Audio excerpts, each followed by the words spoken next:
오늘의 말씀은 호세아 11장입니다. 이스라엘이 어렸을 때에 내가 사랑하여 내 아들을 애굽에서 불러냈거늘 선지자들이 그들을 부를수록 그들은 점점 멀리하고 바알들에게 제사하며 아로 새긴 우상 앞에서 분향하였느니라. 그러나 내가 에브라임에게 걸음을 가르치고 내 팔로 안았음에도 내가 그들을 고치는 줄을 그들은 알지 못하였도다. 내가 사람의 줄, 곧 사랑의 줄로 그들을 이끌었고 그들에게 대하여 그 목에서 멍에를 벗기는 자 같이 되었으며 그들 앞에 먹을 것을 두었노라. 그들은 애굽 땅으로 되돌아가지 못하겠거늘 내게 돌아오기를 싫어하니 아수르 사람이 그 임금이 될 것이라. 칼이 그들의 성읍들을 치며 빗장을 깨뜨려 없이 하리니 이는 그들의 계책으로 말미암음이니라. 내 백성이 끝끝내 내게서 물러가나니 비록 그들을 불러 위에 계신 이에게로 돌아오라 할지라도 일어나는 자가 하나도 없도다. 에브라임이여 내가 어찌 너를 놓겠느냐? 이스라엘이여 내가 어찌 너를 버리겠느냐? 내가 어찌 너를 아드마 같이 놓겠느냐? 어찌 너를 스보임 같이 두겠느냐? 내 마음이 내 속에서 돌이키어 나의 긍휼이 온전히 불붙듯 하도다. 내가 나의 맹렬한 진노를 나타내지 아니하며 내가 다시는 에브라임을 멸하지 아니하리니 이는 내가 하나님이요 사람이 아님이라. 내 가운데 있는 거룩한 이니 진노함으로 내게 임하지 아니하리라. 그들은 사자처럼 소리를 내시는 여호와를 따를 것이라.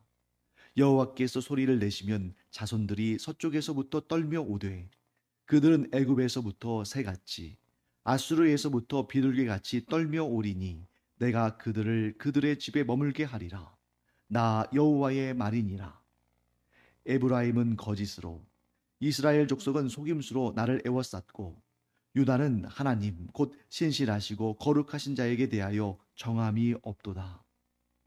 네, 호세아서를 비롯해서 모든 선지서들, 모든 예언서들은 하나님의 말씀을 전하는 역할을 감당하죠. 하나님의 말씀을 아주 그 이스라엘 백성들이 이해하기 쉽도록 전하는데 그때 사용하는 문학적인 기법 중에 하나가 비유입니다. 근데 이 호세아서도 전체가 이 비유, 하나님과 이스라엘 사이의 관계를 비유로 나타내는데 오늘 이 호세아서 11장은 좀 독특한 전체적인 그러한 맥락에서 보면 좀 독특한 장입니다. 왜냐하면 하나님께서 이스라엘, 패역한 이스라엘, 하나님과의 언약 관계를 깨뜨리고 하나님을 버리고 우상 숭배한 이스라엘을 어떤 관계로서 하나님과 이스라엘 사이의 그 관계를 어떤 관계로서 나타내고 있습니까? 부부 관계, 혼인의 언약 관계로 나타내시죠. 그러니까 하나님과 이스라엘이 부부는 아니지만 그러한 사람들의 그 부부 관계의 혼인의 언약이라는 그러한 모티브를 가지고 그런 비유를 통해서 하나님과 이스라엘 사이의 관계를 나타내고 설명합니다.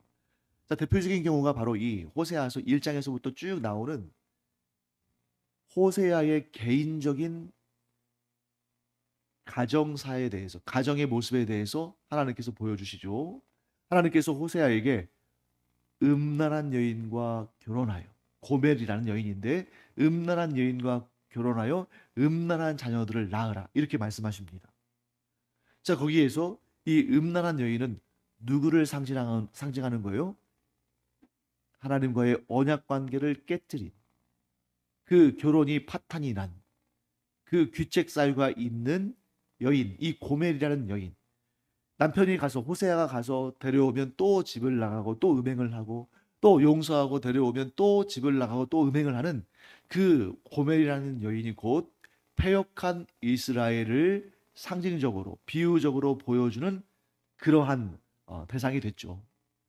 계속해서 하나님께서 지금 이 호세아서를 통해서 그런 혼인 관계를 파탄나게 한 그러한 규칙 사유가 있는 이스라엘에 대한 하나님의 고발, 하나님의 징계가 호세아서에 나타나는 것입니다.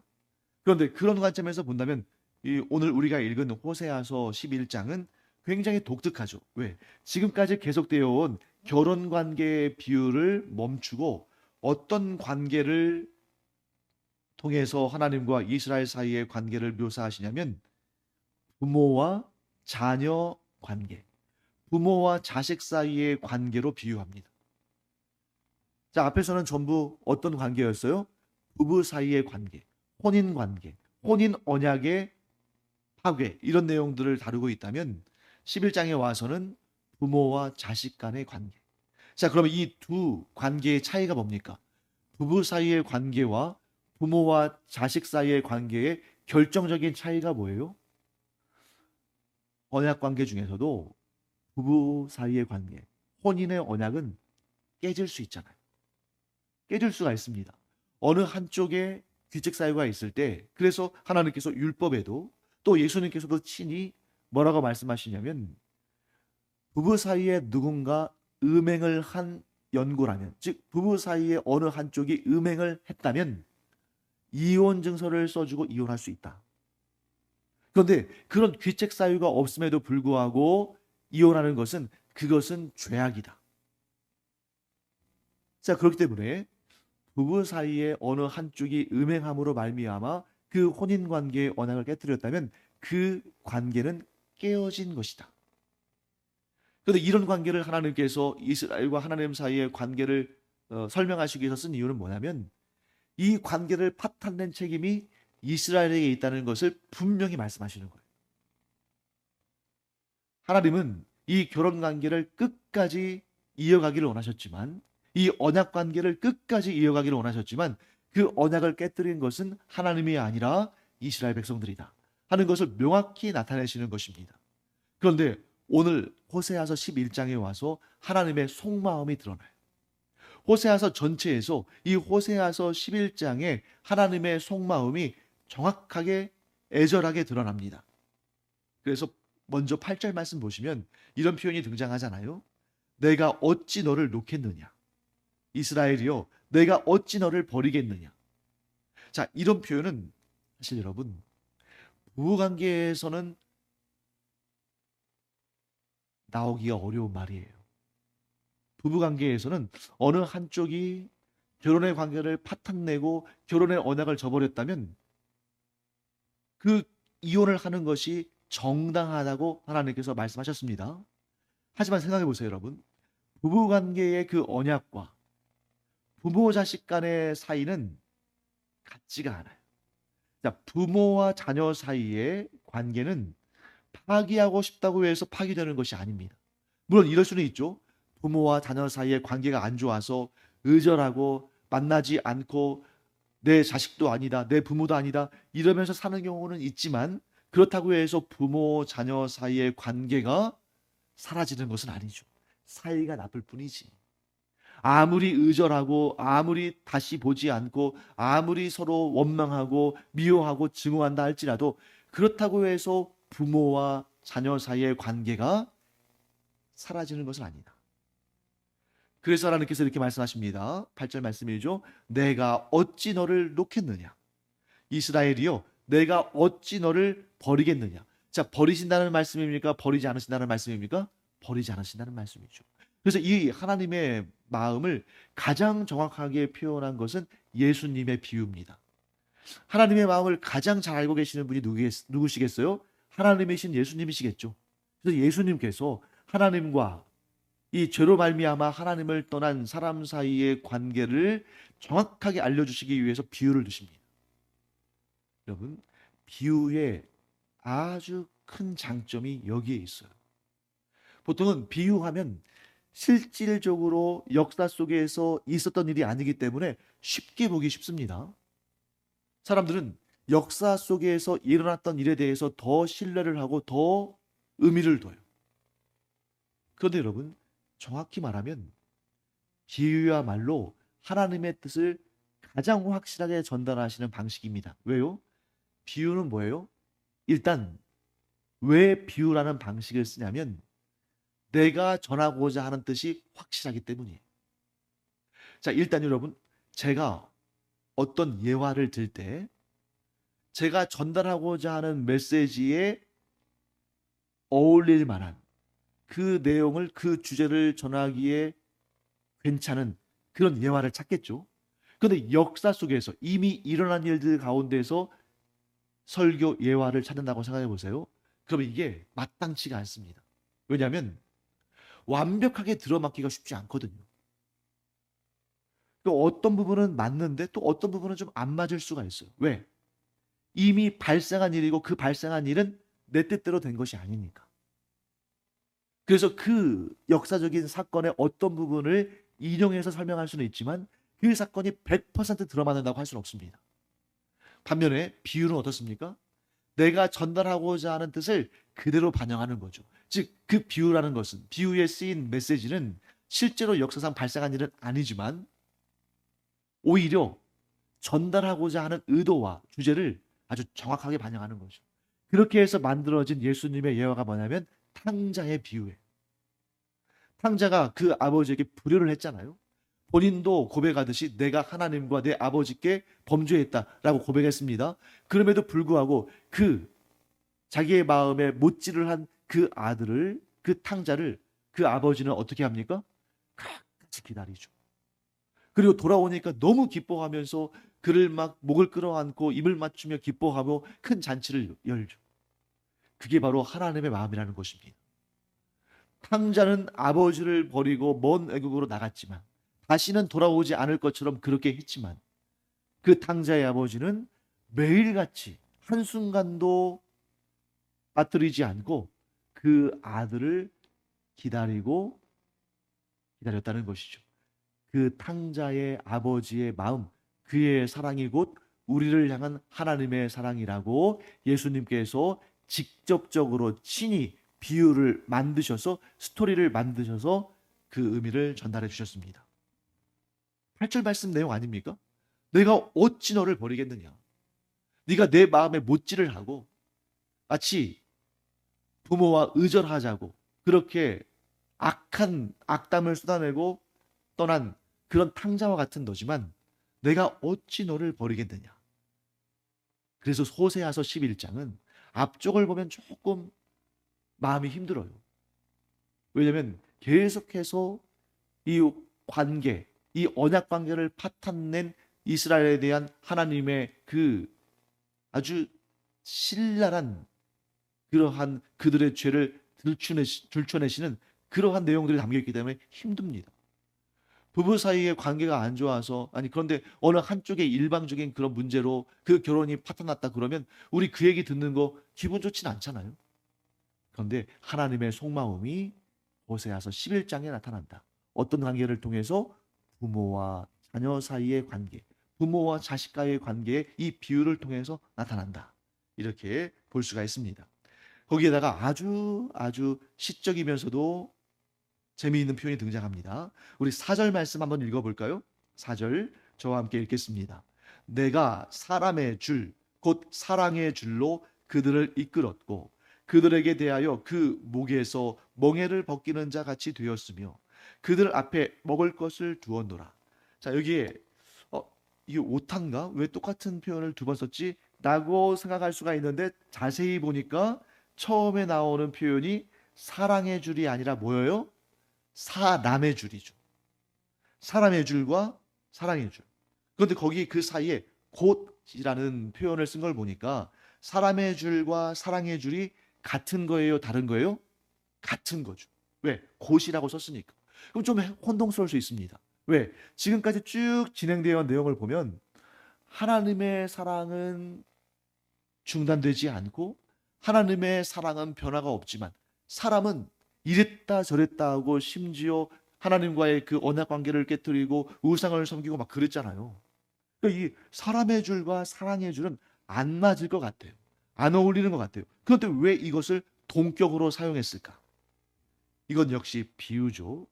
사람의 줄이 무엇을 의미하는지를 여러분들이 알아야만 이 본문을 해석할 수가 있습니다.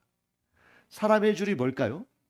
이 사람의 줄이라는 이 표현은 히브리어로 하블레 아담이라는 표현인데 여러분 우리가 히브리어에서 아담 하면 고유명사로서는 하나님께서 처음으로 만드신 사람의 이름이 아담이잖아요. 그런데 그 아담이라는 이름이 곧 일반 명사로서 사람이라는 뜻으로도 사용합니다. 그래서 하블레 아담 하면 사람의 줄 이런 뜻인데 이것은 뭐냐면 여성과 관련되어 있습니다. 그리고 고통과 관련되어 있어요. 사람의 줄은 뭐냐면 탯줄을 의미합니다. 탯줄. 사람이 여인이 잉태에서 아기를 낳을 때에 그 아기가 그냥 쑥 나오는 게 아니죠. 아기와 어머니의 모태, 어머니의 몸은 무엇로 연결되어 있습니까? 탯줄로 연결되어 있습니다. 그 탯줄이 없다면 아기가 살 수 있어요, 없어요? 없죠. 그 어머니의 모든 것이, 어머니의 생명이, 어머니의 사랑이 탯줄을 통해서 아기에게 전달되는 거예요. 그렇기 때문에 이렇게 여러분들이 이 표현을 이해하시면 좋겠습니다. 내가 탯줄, 곧 나의 사랑의 줄, 나의 생명의 줄로 이스라엘을 이끌었다. 그리고 그들에게 대하여서 그들의 목에서 멍에를 벗기는 자 같이 되었으며, 즉 애굽에서 종사를 하면서 고통 가운데 있는 그들에게 그 종의 멍에를, 노예의 멍에를 벗겨냈다. 그리고 그들 앞에 먹을 것을 주었다. 자, 이 탯줄을 통해서 어머니의 그 영양분이 아기에게, 태아에게 전달돼서 태아가 살아가듯이 이스라엘 백성들에게 하나님께서 먹을 것을 공급하시는데 그게 뭐겠어요? 만나겠죠. 그들이 수고해서 얻은 것이 아니라 은혜로 주어진 만나를 먹듯이 이스라엘 백성들에게 주어진 그 생명의 언약, 하나님과의 그 언약은 하나님께서 은혜로 주신 것이다. 그런데 그것을 이스라엘 백성들이 어떻게 했어요? 잊어버리고 다시 애굽으로 돌아가려고, 다시 세상으로 돌아가려고, 다시 자기의 힘으로 살려고, 다시 세상에 속한 자로 살아가려고 그렇게 했다는 것입니다. 그래서 7절 말씀 보시겠습니다. 내 백성이 끝끝내 내게서 물러가나니 비록 그들을 불러 위에 계신 이에게로 돌아오라 할지라도 일어나는 자가 하나도 없도다. 여기에서 끝끝내라는 단어를 여러분 주목해 보세요. 하나님께서 이들을 돌이키시기 위해서 얼마나 많은 선지자들을 보내시고 얼마나 많은 기회를 주시고 얼마나 많이 그들을 깨우치시고 심지어 사랑의 매를, 사랑의 회초리를 드시기까지 그들을 돌이키시려고 그렇게 무던히도 애를 쓰셨는데 그들은 어떻게 했습니까? 끝끝내 물러갔다. 끝끝내 하나님께로부터 멀어져 갔다 하는 것입니다. 그럼에도 불구하고 8절에서 하나님께서 이렇게 말씀하십니다. 에브라임이여 내가 어찌 너를 놓겠느냐, 이스라엘이여 내가 어찌 너를 버리겠느냐. 하나님의 진심은 이것이죠. 이스라엘아 너는 내게 범죄하고 나를 버리고 우상을 섬김으로 내 마음을 아프고 고통스럽게 했지만 그러나 나는 결코 너를 놓지 않겠다. 나는 결코 너를 버리지 않겠다. 나는 결코 너를 그 상태로 그렇게 내버려 두지 않겠다. 너희의 죄로 말미암아 내가 진노하였으나 그러나 내가 내 뜻을 돌이킬 것이다. 왜냐하면 자, 여기에서 이제 하나님의 마음이 나옵니다. 너희를 향한 너희의 죄를 향한 나의 진노보다 너희를 향한 나의 긍휼과 사랑이 더 크기 때문이다. 사랑하는 성도 여러분, 하나님은 어떤 분이십니까? 우리가 하나님을 설명할 때 보통은 사랑의 하나님입니다. 이렇게 설명하잖아요. 그런데 하나님의 사랑은 결코 공의와 떨어져 있지 않습니다. 하나님의 사랑은 항상 공의와 결합되어 있어요. 만일 여러분, 하나님의 사랑이 공의와 결합되어 있지 않다면 하나님은 우상들과 다를 바가 없습니다. 자, 우상들이 어떤 신이에요? 자기에게 많은 재물을 갖다 바치면, 자기에게 많은 그러한 뭔가 자기의 어떤 희생, 헌신을 행하면, 그래서 대표적인 것이 바로 그거 아니겠습니까? 자기 자식을 불에 태워 드리는 이런 몰록신 혹은 몰렉신이라고도 하죠. 그런 신들과 같이 뭐든지 하여튼 많이 바치면, 최고로 비싼 것 바치면 그 사람에 대해서는 뭐든지 면제해 줘 버려요. 아무리 큰 죄를 졌어도, 예를 들어서 살인죄를 졌어도 죄가 없다고 하고, 불의를 행해도 그를 편들어줘요. 그런데 여러분, 우리가 그런 우상숭배적인 관점으로 하나님을 섬겨서는 안 됩니다. 우리가 매일같이 하나님께 예배를 드리고 하나님을 위해서 또 봉사도 열심히 하고 우리가 하나님의 그 전을 많은 헌금으로 채우고 한다 할지라도 하나님은 우리의 죄에 대해서 죄값을 물으시지 결코 그 죄를 없는 것처럼 눈을 가리고 보지 않으시는 분이 아니시다. 하나님께서 예수 그리스도를 이 땅에 보내셔서 우리를 대표한 자로서 십자가에 달려 죽음으로 우리의 모든 죄값을 갖게 하신 것도 하나님의 사랑이 그냥 팔이 안으로 굽는 것처럼 그러한 공의 없는 사랑이 아니라 반드시 공의와 함께 있는 사랑을 가지신 분이시기 때문에 그 아들을 내어주시고 우리의 죄값을 대신 갚게 하신 거예요. 어떤 경우도 값을 치르지 않는 용서는 없습니다. 근데 문제는 뭡니까? 하나님의 특징이, 아주 독특한 특징이 있다는 거죠. 그게 무엇이냐면 하나님은 반드시 공의를 이루시는데 하나님의 공의보다 사랑이 먼저고 하나님의 공의보다 사랑이 더 풍성하다. 그걸 우리가 뭘 통해서 알 수 있냐면 하나님께서 반드시 모든 죄를 징벌하시고 심판하시는 날이 오는데 그 일도 누가 하십니까? 예수님이 하시는 거거든요. 모든 악에 대한 징벌과 심판을 결정하신 분은 하나님이시지만, 성부 하나님이시지만 그 일을 이루시는 분, 즉 최후의 심판자로 오셔서 그 심판을 이루시는 분은 성자 하나님이셔요. 그런데 그 성자 하나님께서 이 땅에 오실 때에 심판주로 먼저 오신 것이 아니라 구원주로 먼저 오셨다는 거예요. 하나님의 진노와 심판보다 하나님의 긍휼과 사랑이 먼저다. 그래서 만일 이 순서가 바뀌어서 하나님의 공의가, 하나님의 진노의 심판이 먼저였다면 이 세상에서 구원을 얻을 자가 단 한 명도 없다. 그래서 여러분, 하나님은 공의와 사랑을 겸하여 가지신 분이시지만 어느 한쪽만을 가진 분이 아니시지만 항상 하나님의 그 긍휼하심과 사랑이 하나님의 그 공의와 심판보다 먼저 있고 더 크고 더 풍성하다. 이것이 바로 우리가 하나님의 은혜를 얻고 구원을 받은 이유다 하는 것을 보게 됩니다. 그래서 여러분 여기 오늘 본문의 말씀에서 쭉 이런 설명들을 하고 있죠. 내가 너희에게 징계를 행한 것은 너희를 버리기 위함이 아니다. 내가 너희에게 회초리를 댄 것은 너희를 멸망시키기 위한 것이 아니다. 반드시 나는 너희와의 관계를 회복할 것이고 너희를 부를 것이다. 그래서 10절부터 12절까지 말씀을 보시면 이런 내용 나옵니다. 그들은 사자처럼 소리를 내시는 여호와를 따를 것이라. 결국에는 이 모든 역사를 통해서 볼 때에 이스라엘이 하나님께로 돌아오게 된다는 것입니다. 사랑하는 성도 여러분, 때로는 회초리를 들기도 하시고 때로는 부드럽게 설득하기도 하시고 아주 다양한 방법으로 우리에게 말씀하시지만 그 목적은 무엇입니까? 하나님을 떠난 자들을 다시 하나님께로 돌이키시는 그 은혜.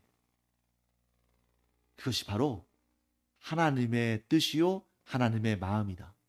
내가 어찌 너를 버리겠느냐.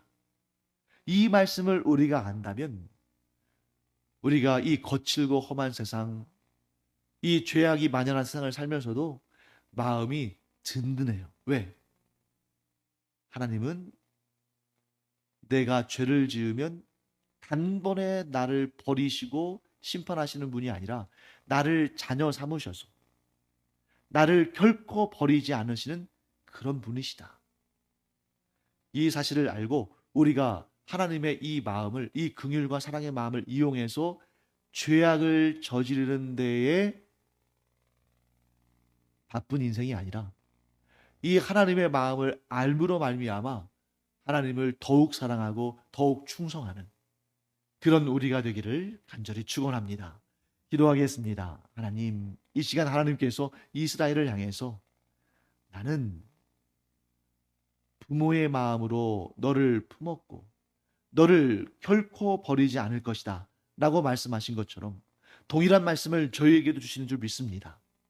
저희가 그 하나님의 사랑을 죄를 저지르는데 기회로 삼는 것이 아니라 거룩한 삶을 살고 하나님을 더 가까이 하고 하나님께 충성을 다하는 그러한 마음의 각오로 삼는 그러한 저희들 되게 하여 주시옵소서. 감사드리며 예수님의 이름으로 축복하며 기도합니다. 아멘.